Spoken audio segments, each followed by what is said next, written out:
I want to have a little chat with you today, and then I am going to share a tool with you that can help you a lot on your English journey. It can help you make more progress in less time and make sure that your English learning is balanced across all the areas that are important. So, before I share the tool with you, I just want to ask you a question. What do you need to learn a language? What do you need? What do you have to do? What does it take to learn a language? Maybe you think that you need to learn a lot of grammar rules, so really study the grammar of the language. Maybe you think that you need to memorize a bunch of vocabulary.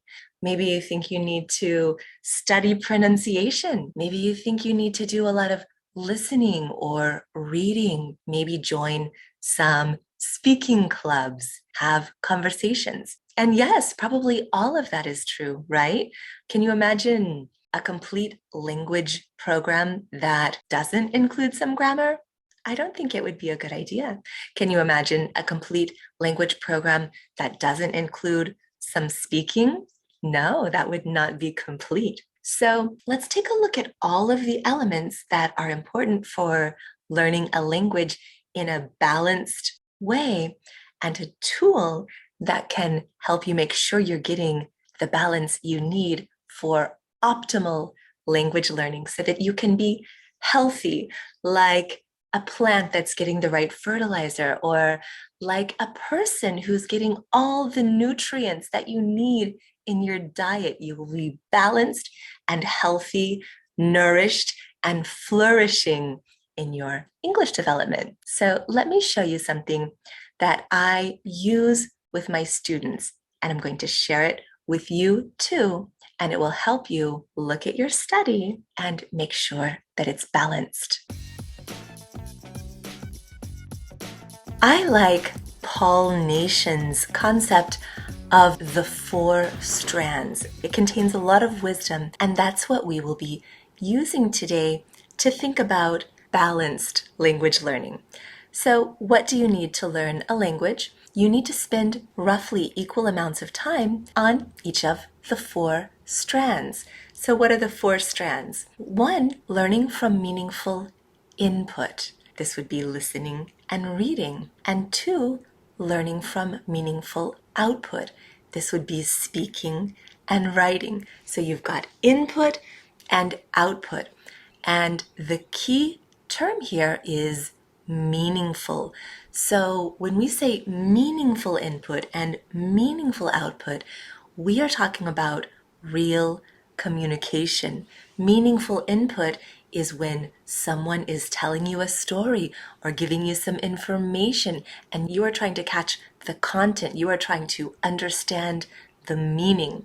That's meaningful input. So listening to a podcast, listening to a story, having a conversation, all of this is meaningful input because you're focused on the content and understanding the content. Also reading a book. If you're reading to understand the material, then that's meaningful input. Meaningful output is when you are speaking and you're focused on the content of what you're saying.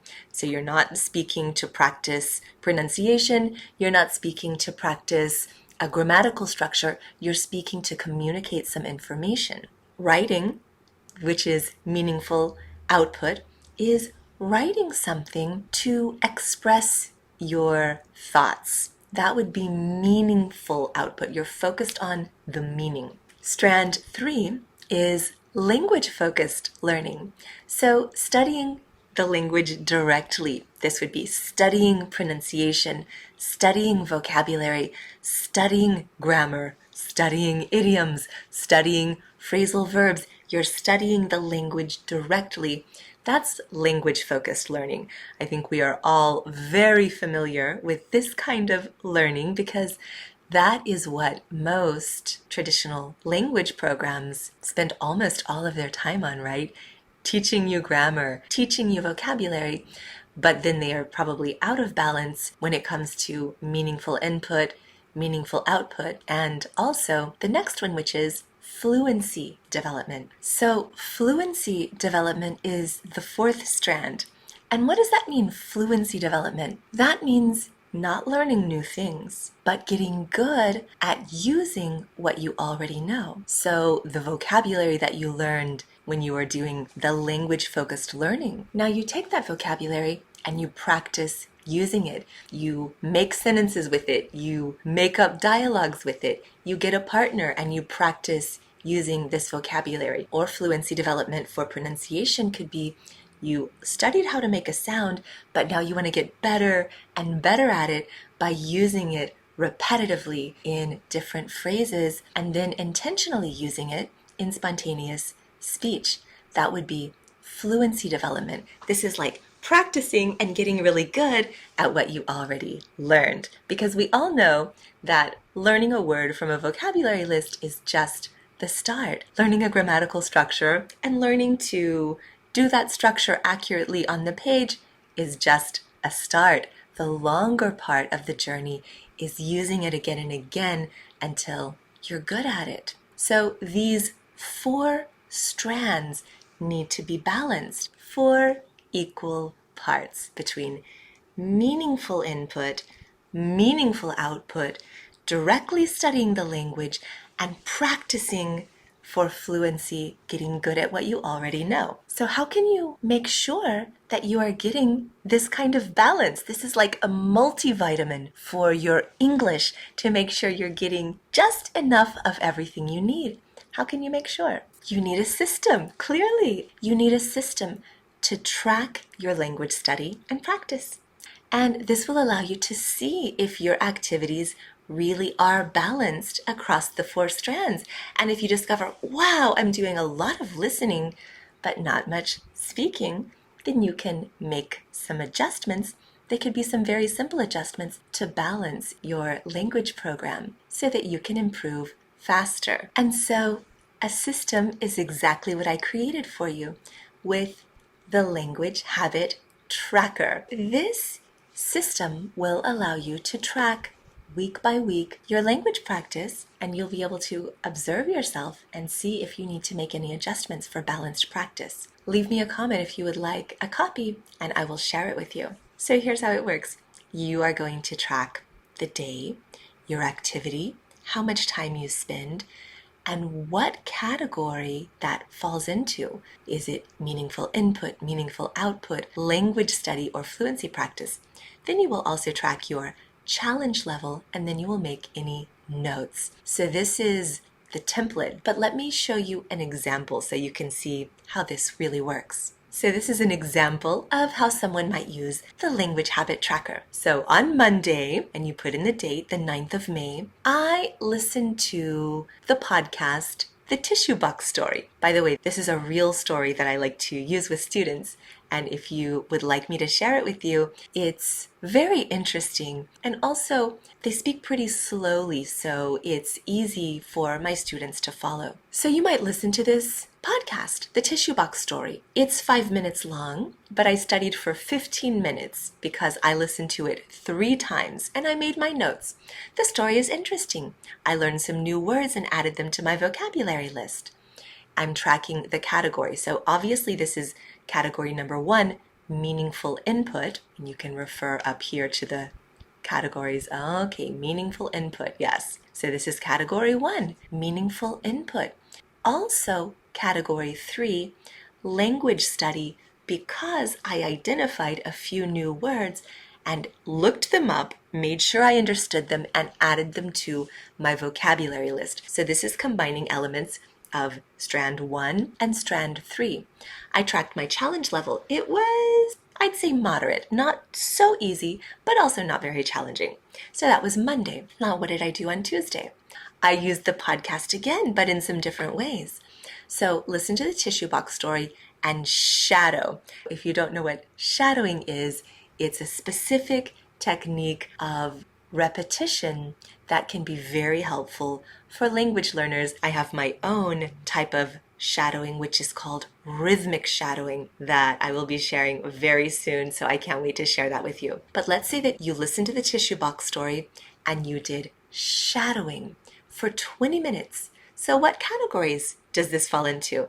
Well, one, it was still meaningful input. I was still taking in and comprehending the meaning of this story. Even though I had heard it once, I was still processing the meaning. It's also three, because when I do shadowing, I am focusing very closely on the sound of the language, the pronunciation of individual words, the intonation, the rhythm, and also connected speech, how the words connect together smoothly. So I'm focusing on pronunciation. That makes it language study. I'm studying the language directly. And it also became fluency practice because I found some words that were difficult to pronounce, and I pronounced them again and again and again until I trained my mouth to do that motion more effortlessly. So that made it also fluency practice, taking something that I know and doing it again and again and again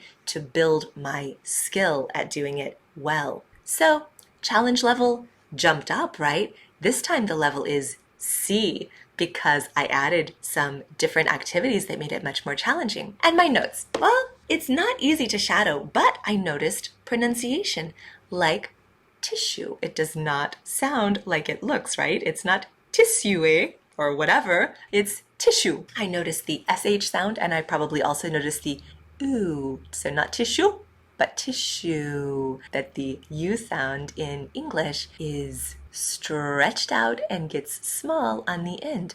Tissue. So what did I do on Wednesday? I used the same podcast, but I did different things with it. So I listened to the tissue box story and I summarized. What does that mean? That means I listened to the story, and after a small section, I paused the story and I told what it was about. There was nobody there listening to me, but I imagined that I had a friend and they missed that part of the story, and so I was going to fill them in. To fill somebody in means to tell them what they missed. Oh, you had to take a phone call, you missed that part of the story. Here's what happened. Blah, blah, blah, blah, blah, blah, blah. So now I'm not just listening, I am also expressing. Now, if I had a real language partner, this would be meaningful output.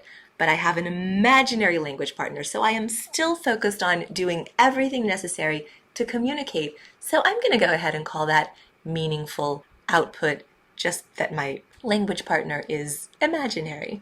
But if you can do it with a real language partner, if you have a friend who loves to practice English also, grab that friend and then you have a real person to do this activity with, then your meaningful output really is meaningful. You are really trying to communicate. Who do you know who can benefit from the language habit tracker? Share this video with them. It was also category 4, fluency practice.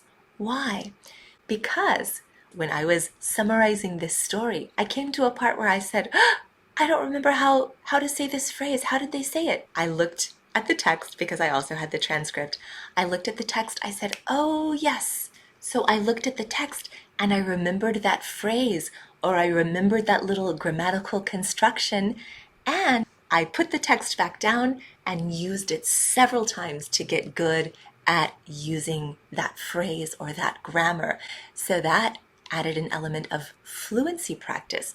So now what did I get? Categories 1, 2, and 4. So I am pretty balanced, right? If you look at my week so far, I've gotten all of the strands.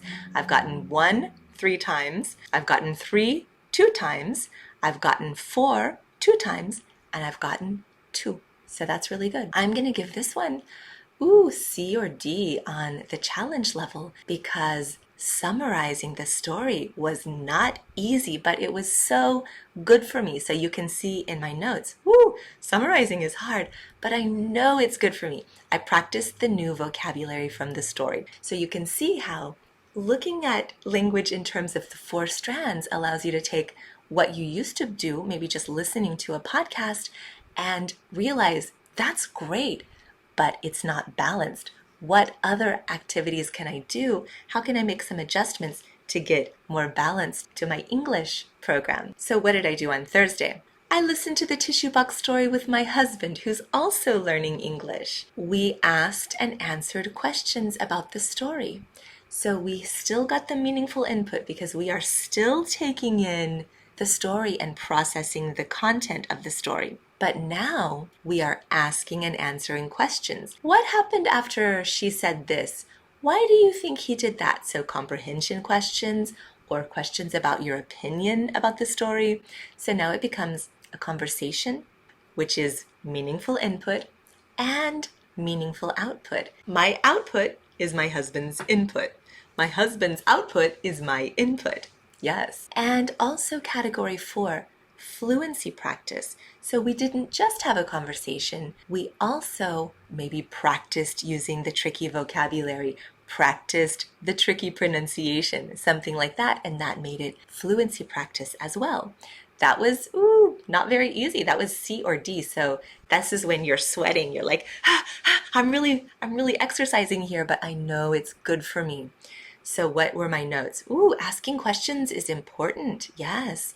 And this is good practice. I will do more of this kind of activity. It's also fun to practice with my husband. So those are just my little observations and notes for myself to keep track of my progress as I go along my English journey. And then on Sunday, I took the day off and I didn't feel bad about it because I had worked so hard, and actually not really that hard, but I had worked in such a balanced way through the rest of the week that I took Sunday off and I felt great about it. I deserved a day off and I knew that my English was on the right track.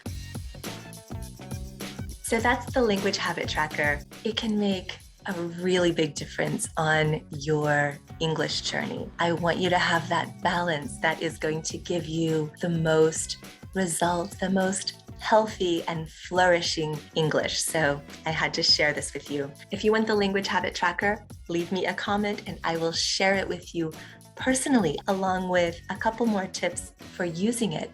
It is my pleasure to be able to share something with you that can help you so much. Catch me next week. Be sure you're subscribed with notifications. You don't want to miss what I'm sharing next week. Take care. Be well. I'll see you soon to continue this conversation. Bye. And now it's your turn to share it with someone it can help.